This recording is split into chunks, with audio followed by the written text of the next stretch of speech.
All right, here I'm back in my garage, and we've been getting a lot of these on our Jeep, these little ducks on a Jeep, sitting on our window and stuff. And I'm thinking, hey, let's start a trend, F350 guys, let's start a trend with F350s.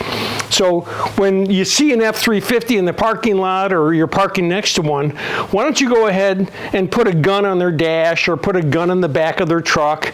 And if you're not careful with guns, you could use knives, put some knives in their windshield and stuff like that. And we'll start a trend and we'll go duck hunting, all right? Hey, as a drywall finisher, you know what my favorite gun is, right? It's right here.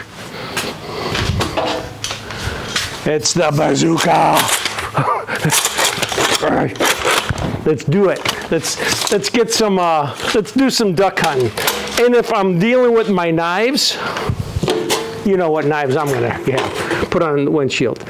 So, yeah, let's start our own trend. Instead of little ducks on the Jeep windshields, let's go with guns and knives on the F350. Have a great day. Hey, if you really like my videos, subscribe. And if you really, really like them, please just share them with somebody else. How do you like my new t-shirts? And you know, you also might want to check out these other videos that are playing right down here right now. So just click on them, all right? Subscribe. Have a great day.